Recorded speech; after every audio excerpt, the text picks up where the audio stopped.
क्या ये हमारा पहला जीवन है या ये हमारा आखिरी जीवन है? स्वाभाविक है इसका जवाब है, ना तो ये पहला जीवन है और ना ही ये आखिरी जीवन है। इससे पहले हम सैकड़ों जीवन जी चुके हैं। अगर यही हाल रहा तो हम सैकड़ों जीवन और जिएंगे।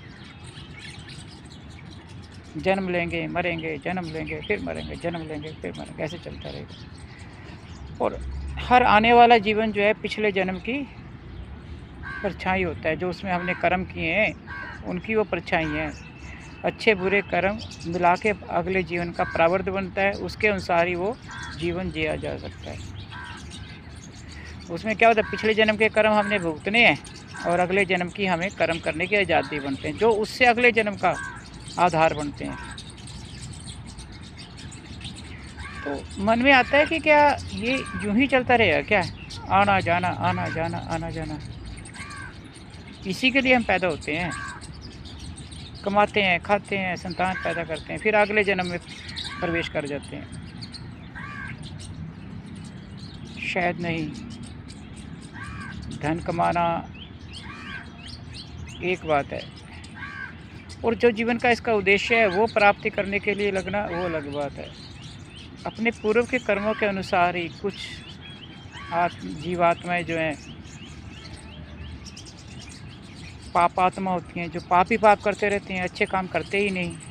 फिर अगले जन्म में वही मिलेगा ना जो इस जन्म में किया है। कुछ आत्माएं धर्मात्मा होती हैं, धर्म के काम करती हैं, उनको हम धर्मात्मा कहते हैं।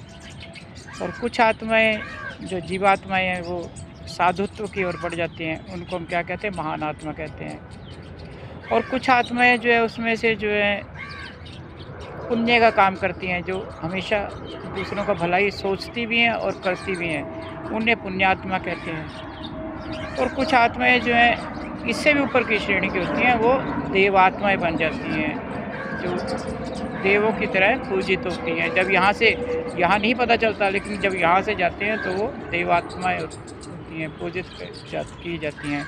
उनमें से कोई इंद्र बनता है तो कोई और देवता बनता है। और इससे भी बड़ा जीवन का उद्देश्य क्या है? इस आने जाने से छुटकारा पाना, अर्थात मुक्त आत्मा बनना। और यदि भगवान द्वारा हमें भेजे भी तो एज ए स्टूडेंट ना भेजें, एज ए टीचर भेजें। जैसे गुरु लोग आते हैं, गुरु नानक देव जी आए थे, कबीर जी आए थे, गुरु रविदास जी आए थे, नामदेव जी आए थे, बहुत आए हैं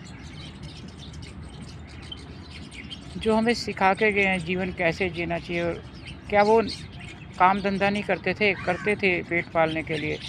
जो हम काम धंधा करते हैं उससे हमें सुख सुविधाएं मिल सकती हैं। सुख सुविधाएं झेलना कोई बुरी बात नहीं है, लेकिन जो हमारा परम उद्देश्य है मुक्त आत्मा बनना, इस मरना जीना को छोड़ाना, ताकि बार बार ना आना पड़े, कुछ जीवन या कुछ जन्म आके ही हमारा छुटकारा हो जाए, वही इस जीवन का बड़े से बड़ा उद्देश्य है कि मुक्त आत्मा बने ताकि मरना जीना छूट जाए।